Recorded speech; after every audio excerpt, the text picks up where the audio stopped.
आप तमामी हाज़रीन, नाज़रीन व सामईन का खैर मकदम है आपके अपने ही YouTube channel A to Z info पर। दोस्तों, आज हम डिस्कस करेंगे UNO यानी मजलिस अक़वाम मुत्तहिदा के बारे में, जो आपके बार बार एग्ज़ाम्स में पूछे जाते हैं। दुनिया का, हिंदुस्तान का कोई सा भी एग्ज़ाम हो, उसमें UNO से क्वेश्चंस बनते हैं। तो मानू का एग्ज़ाम जो है वहाँ भी UNO से क्वेश्चंस बनते हैं। तो कह सकते हैं कि ओवरऑल सारे एग्ज़ाम्स के लिए हमारा ये जो सेशन आज का है काफ़ी फ़ायदेमंद होने वाला है। तो सभी लोग देखें, हम स्टार्टिंग से पढ़ेंगे। 2020 को टारगेट करके हम प्रिपरेशन कर रहे हैं। तो मानो 2020 का जो प्रिपरेशन टारगेट हमारा है वो यही है कि सभी लोग इसको अच्छे से पढ़ें और अच्छा अपना मार्क्स ऑब्टेन करें। तो जनरल के जो 10 क्वेश्चंस होते हैं उसमें बहुत ज़्यादा पूछे जाने के चांसेस है। 10 में से 2-4 क्वेश्चन तो कहीं ना कहीं से UNO से बन ही जाते हैं, ठीक है। तो ज़रूर देखें वो लोग, या फिर जो SST से करना चाहते हैं वो लोग, जो 50 हुआ होता है उसमें भी यहाँ से क्वेश्चंस पूछे जाते हैं। तो ये ओवरऑल सारे BED के बच्चों के लिए फ़ायदेमंद है। उसके अलावा MED के लोग भी इसे देखें, इसलिए कि MED में भी कभी कभी GK के बीच बीच में क्वेश्चंस कुछ पूछ लिए जाते हैं। तो MED, BED प्लस DLED के लोग भी देखें, ठीक है। तो ओवरऑल जितने लोग भी मानू से रिलेटेड प्रिपरेशन कर रहे हैं वो सभी लोग देंगे। क्योंकि मैं उर्दू में लेकर आया हूँ तो स्पेशली मानू के लिए बेनिफिशियल है। अदरवाइज़ मैं अदर लैंग्वेज में लाता था सारी यूनिवर्सिटीज़ के लिए। सारी यूनिवर्सिटीज़ के लोग देख सकते हैं, लेकिन उनको थोड़ी सी दुश्वारी होगी क्योंकि और यूनिवर्सिटीज़ का जो मीडियम है इंग्लिश या हिंदी है, लेकिन यहाँ का उर्दू है। तो इस वजह से उर्दू में लेकर आए, आप लोग देखें। इंशाल्लाह यहाँ से बहुत सारे क्वेश्चन कवर हो जाएंगे। UNO का यहाँ से देखने के बाद आपको जितना भी पूछा जाता है मानू में वो सारा का सारा कवर हो जाएगा, देखने की ज़रूरत नहीं है। मैं इतना बता दूंगा कि 10 से 15 मिनट के वीडियो में कि आपको पूरा कवर हो जाएगा। तो स्टार्ट करते हैं। वीडियो को लाइक कर दिए, दोस्तों को शेयर कर दिए। जो कोई भी मानू की प्रिपरेशन कर रहे हैं या जो लोग आप में से नए हैं, वीडियो को सब्सक्राइब कर दीजिए ताकि जो भी अपडेशन हो बेल आइकन को दबा के रखें, वो आपको मिलता रहेगा। दोस्तों को बताएं कि तैयारी हो रही है ताकि वो लोग भी मुख्तलिफ एग्जाम्स की तैयारी चैनल पर आके कर सकें। अक़वाम मुत्तहिदा के हवाले से देखते हैं, मुख्तलिफ ममालिक के सबब कि सबसे बड़ी तंजीम, यानी कह सकते हैं कि पूरी दुनिया का सबसे बड़ा तंजीम जो है ये आपका UNO है, ठीक है। This is one of the biggest organisation of the world, ठीक है। दुनिया का सबसे बड़ा ये एक तरह का ऑर्गेनाइजेशन है, क्योंकि इसका काम क्या, दीगर ज़बानें इसमें शामिल हैं, वो हम आगे देखते हैं। इसके बारे में बेसिक पढ़ लेते हैं। क्या ये 25 अप्रैल 1945 से लेकर 26 जून 1945 तक, यानी ये डेट आपको याद रखना है। थोड़ा सा जो मैं इंडिकेट करूँगा प्लीज़ वो आप लोग इसे थोड़ा नोट करने की कोशिश करें, इसलिए कि क्वेश्चंस यहीं से बनने के चांसेस हैं, ठीक है। मोस्टली जो और हाईलाइटेड होगा उसे हम करेंगे। तो क्या कहा जा रहा है कि 25 अप्रैल 1945 से लेकर 26 जून 1945 तक सैन फ्रांसिस्को अमेरिका में 50 मुल्कों की नुमाइंदों की एक कॉन्फ्रेंस मुनाकिद हुई, यानी एक कॉन्फ्रेंस चलती रही। कितना, मई, अप्रैल, मई, जून, ठीक है।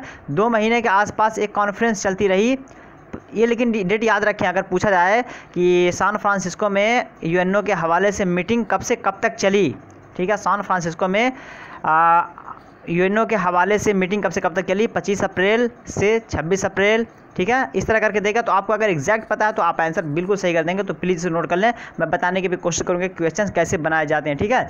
तो यहाँ पे क्या हुआ, कॉन्फ्रेंस मुनाकिद हुई। इस कॉन्फ्रेंस में एक बैनुल अक़वामी इदारे के क़याम पर गौर किया गया। बैनुल अक़वामी यूनाइटेड नेशन ऑर्गेनाइजेशन के बारे में सोचा गया। बैनुल अक़वामी कैसे कहते हैं, यूनाइटेड ऑर्गेनाइजेशन, ठीक है। इसके बारे में विचार किया गया कि होना चाहिए, गौर फिर करना, विचार करना। चुनांचे अक़वाम मुत्तहिदा या यूनाइटेड नेशन का मशवरा मंशूर या चार्टर मुरतब किया गया। तो ये सारी बातें होने के बाद UNO का जो कॉन्सेप्ट आ गया कि हाँ एक बनाया जाए जिससे हम दीगर कामों को या ममालिक के जो रिलेशंस हैं एक नेशन का दूसरे नेशन से, उसे हम सही तरीके से मेंटेन कर सकें। लेकिन अक़वाम मुत्तहिदा 24 अक्टूबर 1945 में मारूज़ वजूद में आई, ठीक है।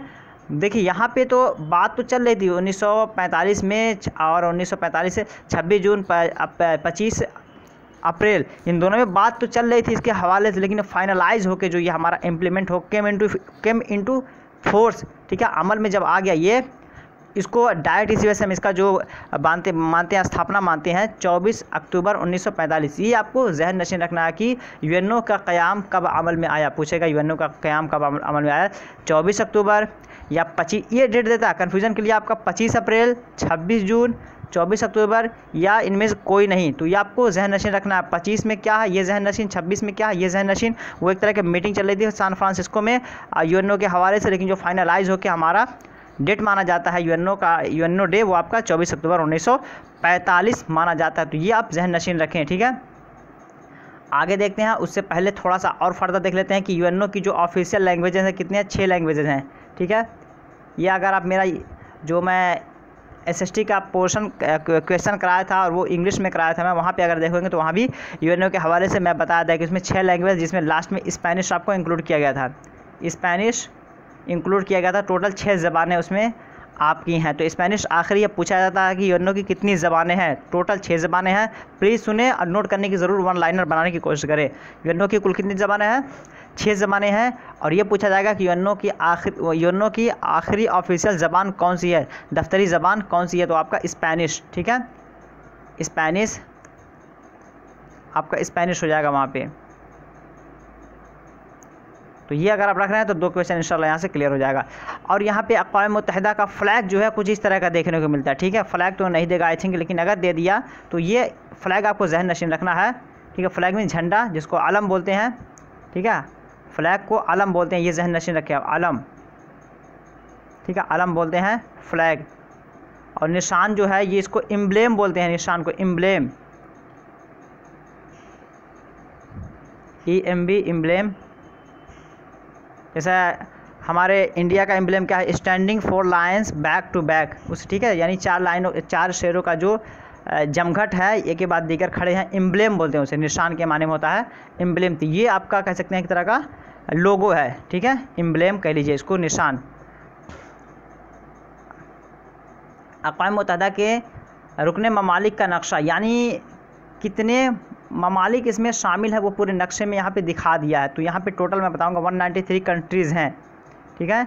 UNO के टोटल मेंबर्स कितने हैं? 193 कंट्रीज़ आपके मेंबर्स हैं अक़वाम मुत्तहिदा के रुकन ममालिक। ये फिगर है, ये फिगर से आपको जहन नशीन नहीं रखना इसको, बल्कि 193 मेंबर्स आप जहन नशीन में रखें तो ये आपके लिए काफ़ी होगा, ठीक है।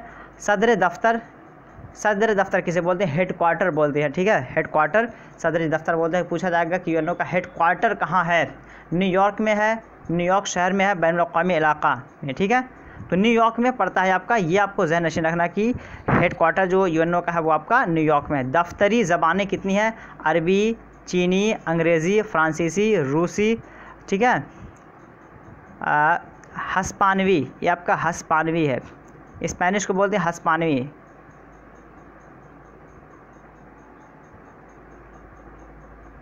ठीक है।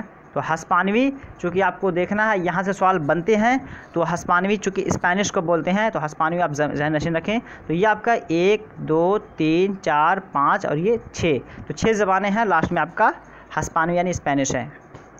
रुकनियत यानी कितने कंट्रीज़ को मेंबरशिप मिला है, रुकनियत कहते हैं, रुकने ममालिक। How many countries have got membership of UNO, मतलब कितने कंट्रीज़ को UNO का मेंबरशिप मिला है? तो 193 रुकने ममालिक, ठीक है, यानी 193 ममालिक जो है वो UNO के मेंबर्स हैं। कायदीन किसे कहते हैं?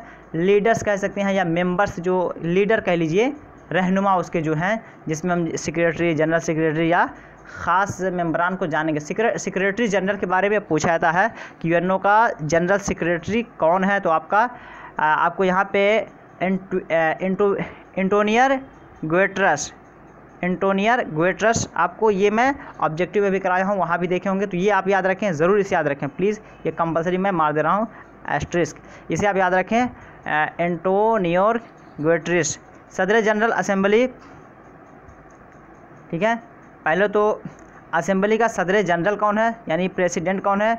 यहाँ तो आपको पूछा गया सेक्रेटरी, यहाँ पे सदर के बारे में पूछा जा रहा है कि UNO का सदर कौन सा है, ठीक है। तो Maria Fernanda Espinosa, Maria Fernanda Espinosa, ये आपके जो है सदर है जनरल असेंबली के, ठीक है। इस्टेब्लिशमेंट में क्या है ये देखते हैं। अक़वाम मुत्तहिदा के चार्ट पर दस्तखत, अक़वाम मुत्तहिदा के चार्ट पर दस्तखत कब हुआ था?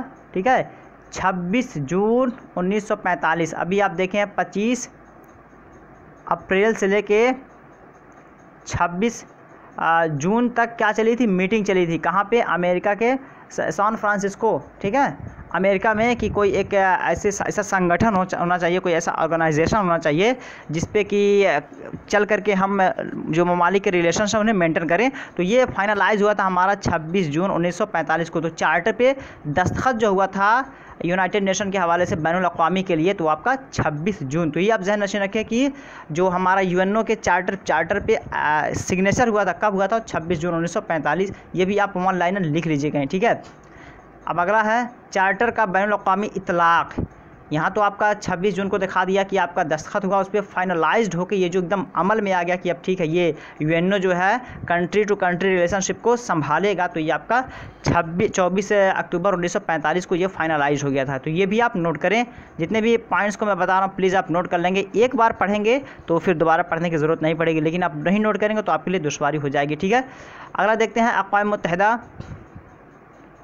अक़वाम मुत्तहिदा या यूनाइटेड नेशंस ऑर्गेनाइजेशन का नाम अमेरिका के साबिक सदर फ्रैंकलिन डी रोजवेल्ट ने तजवीज़ किया था। ये बहुत ज़्यादा इम्पोर्टेंट है कि यूएनओ का नाम किसने तजवीज़ किया था, ठीक है। Who has proposed the name of UNO, ठीक है। किसने प्रपोज़ किया या उसका इंतखाब किया? यूएनओ का मतलब बैनुल अक़वाम मुत्तहिदा के लिए या फिर कहते हैं एक ऐसे संगठन के लिए जो एक मुल्क के रिलेशन को दूसरे मुल्क से अच्छा बनाने के लिए काम करे। तो इस नाम का जो इंतखाब किए थे उनका नाम है फ्रैंकलिन डी रोजवेल्ट। इसे भी आप याद रखें, बिल्कुल ये कंपलसरी पार्ट है, ठीक है। बीएड एमएड डीएलएड सभी लोग याद करें, या दूसरे जगह के कहीं क्या प्रिपरेशन कर रहे हैं एमयू का या जामिया का या फिर डीओ वगैरह, तो वो लोग भी कर ले, इंग्लिश में इसको रखें क्योंकि वहाँ पे इंग्लिश में क्वेश्चन आते हैं। तो ये पूरा सबके लिए इक्वल टू बेनिफिशियल है। तो ये आप जहन नशीन रखें। आगे देखते हैं, ये कुछ खास बातें हैं जो जानने की ज़रूरत है कि जो यूएनओ है उसका काम क्या है, ठीक है। What is the function of UNO, ठीक है। उसका फंक्शन क्या, काम क्या। 1945 में अक़वाम मुत्तहिदा के चार्टर पर दस्तखतों की तकरीब सैन फ्रांसिस्को अमेरिका। तो कब हुआ था ये? 1945 यानी 26 जून में जब दस्तखत हुआ। तो दस्तखत होने के साथ कुछ नॉर्म्स बनाए गए थे, उसके कवानीन बनाए गए थे कि ये हम जो बना रहे हैं उसमें क्या क्या चीज़ होगा। तो ये पूछा जाएगा कि 1945 में जो अक़वाम मुत्तहिदा के चार्टर पर दस्तखत हुआ था तो किस जगह पे हुआ था? सैन फ्रांसिस्को अमेरिका में, या अमेरिका के सैन फ्रांसिस्को के मीटिंग में हुआ था। लेकिन इतना आप जहन नशीन रखें, जो हाईलाइटेड है सैन फ्रांसिस्को अमेरिका, ये आपके लिए काफ़ी है। मैं यहाँ पे एकदम एस्ट्रिस्क कंपलसरी सिंबल मार दे रहा हूँ, इसे आप जहन नशीन कर लें, वन लाइनर बना लें प्लीज़, ठीक है। इसके चार्टर के तमहीद में लिखा है, जो लिखा हुआ था उसे हम पढ़ लेते हैं क्योंकि वो ज़रूरी है। यहाँ से ये पूछा जाएगा और पूरा कॉन्सेप्ट क्लियर हो जाएगा अगर कॉन्सेप्चुअल सवाल बनेगा कि यूएनओ क्या है, उसका काम क्या है।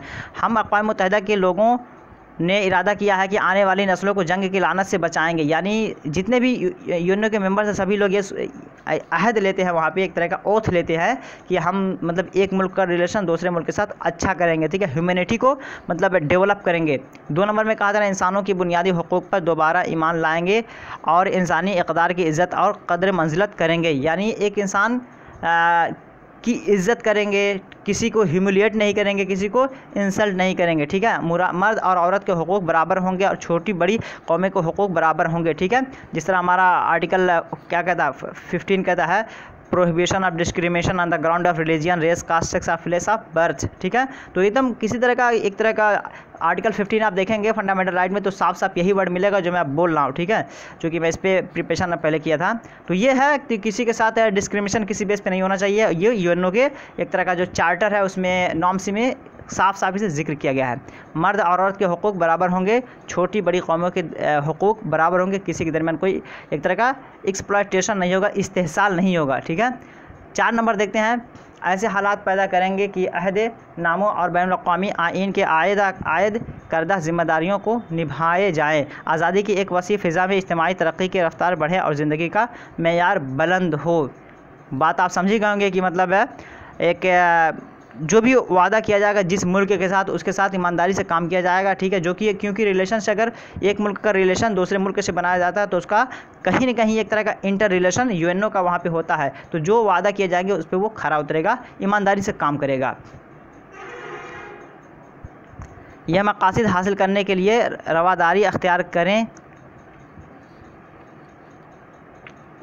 ठीक है। यहाँ पे लिहाजा इसके बाद लिखिए यह मकासद हासिल करने के लिए रवादारी अख्तियार करें, हमसायों से पुरअमन ज़िंदगी बसर करें, बैनुल अक़वामी अमन और तहफ़्फ़ुज़ की खातिर अपनी ताकत मुत्तहिद करें, नेज़ उसूलों और रिवायतों को कबूल कर सकें, उसके बात का यकीन दिलाएं कि मुश्तरका मफाद के सिवा कभी ताकत का इस्तेमाल ना किया जाए। ठीक है, तो ये सारी इन पूरी गुफ्तगू में यही कहा गया है कि जो यूएनओ है, मजलिस अक़वाम मुत्तहिदा, उसका काम क्या है कि इंसानियत को बरकरार रखे, छोटे बड़े अमीर गरीब ज़ात पात में कोई भेदभाव ना हो। ठीक है, और इंसान के फलाह बहबूद के लिए, उनके प्रोटेक्शन के लिए काम करे, एक मुल्क को दूसरे मुल्क से एक पीसफुल रिलेशन बनाने की कोशिश करे। तो ये काम है पूरा उसका। ठीक है, यहाँ से देखते हैं थोड़ा सा उसके अंदर एक तरह का अमेंडमेंट के हवाले से बात की है, मक़ासिद तरमीम। ठीक है, ऑब्जेक्टिव ऑफ अमेंडमेंट, अक़वाम मुत्तहिदा के शक नंबर 1 के तहत अक़वाम मुत्तहिदा के मक़ासिद दर्ज झेल हैं। चूँकि ये वहाँ पे हमारा जो कॉन्स्टिट्यूशन है ये वहाँ पे नहीं इम्प्लीमेंट है, तो वहाँ पे उनका अपना खुद एक गाइडलाइन है जिसका शक नंबर 1 के तहत अक़वाम मुत्तहिदा के मक़ासिद दर्ज झेल है, मुश्तरका मसाइल से बैनुल-अक़वामी अमन और तहफ़्फ़ुज़ कायम करें। तो यहाँ भी वही बातें हैं। यहाँ पे देख लेते हैं 3 नंबर में बैनुल-अक़वामी इक़्तिसादी, समाजी, सक़ाफ़ती और इंसानों को बेहतरी से मुताल्लिक़ गथियों को सुलझाने की खातिर बैनुल-अक़वामी ताउन पैदा करना, इंसानी हकूक़ और बुनियादी आज़ादियों के लिए लोगों के दिलों में इज़्ज़त पैदा करना, इंसानी हकूक़। ठीक है, ह्यूमन राइट्स जिसको कहते हैं ह्यूमन राइट्स। तो सारा मतलब एकदम जो हाईलाइट पॉइंट है ना, ये एकदम मान लीजिए कि ह्यूमन राइट्स में जितना चीज़ें ज़रूरी हैं वो सब के सब यूएनओ कहने के लिए कह रहा है, और यही उसके अंदर नॉर्म्स जो है गाइडलाइन उसका है, उसमें यही लिखा हुआ है। एक ऐसा मरकज़ पैदा करना जिसके ज़रिए कौमें राब्ता अमल पैदा करके उन मुश्तरका मक़ासिद को हासिल कर सकें। आर्टिकल नंबर 2 के तहत तमाम रुकन ममालिक को मर्तबा बराबरी की बुनियाद पर। ठीक है, तो यहाँ पे आर्टिकल 2 के तहत तमाम ममालिक के जो वैल्यूज़ हैं उनको इक्वल दिया गया। ऐसा नहीं कि अमेरिका का वैल्यू कुछ और है, इंडिया का वैल्यू कुछ और है, चाइना का वैल्यू कुछ और है, मतलब और दीगर कंट्रीज़ के वैल्यूज़ कुछ और है। अगर कंट्री है तो उसके वैल्यूज़ एक जैसे हैं। ठीक है, क्योंकि वो एक तरह का जस्टिस प्लेटफॉर्म है, तो वहाँ सबके लिए इक्वल अपॉर्चुनिटी या इक्वल मौक़े दिए जाते हैं, तो सबके लिए वो एक जैसा बिहेव करता है। तो ये यूएनओ के हवाले से कुछ बेसिक इन्फॉर्मेशन थी। अगर आप देख रहे हैं तो इंशाल्लाह इससे बाहर से नहीं आने वाला, काफ़ी डीप तक भी मैं बता दिया हूँ। अगर आएगा तो डीप वाला पूरा 2 मरतबा देखेंगे वीडियो, 3 मरतबा देखेंगे तो इंशाल्लाह इससे बाहर नहीं आएगा। लेकिन ज़रूर आप लोग करें, वन लाइनर बना लें, जो मैं बताया हूँ वहाँ से कवर हो जाएंगे। वीडियो अच्छा लगा हो तो दोस्तों को शेयर कीजिए। जो कोई भी मानू की प्रिपरेशन कर रहे हैं या दीगर कॉम्पिटिटिव एग्जाम्स की प्रिपरेशन कर रहे हैं या यूएनओ के बारे में आपको जानना है तो इस वीडियो को देख लें, ये इन्फॉर्मेशन आपके लिए काफ़ी होगी मुख्तलिफ एग्जाम्स के लिए। तो दीजिए इजाज़त, फिर मिलते हैं नेक्स्ट वीडियो में। तब तक के लिए have a nice day, have a good day, that's all, thank you, bye, खुदा हाफिज़, टेक केयर। डिस्क्रिप्शन बॉक्स में लिंक मिल जाएगा टेलीग्राम व्हाट्सएप का, वहाँ से मेरे साथ ज्वाइन हो सकते हैं। खुदा हाफिज़।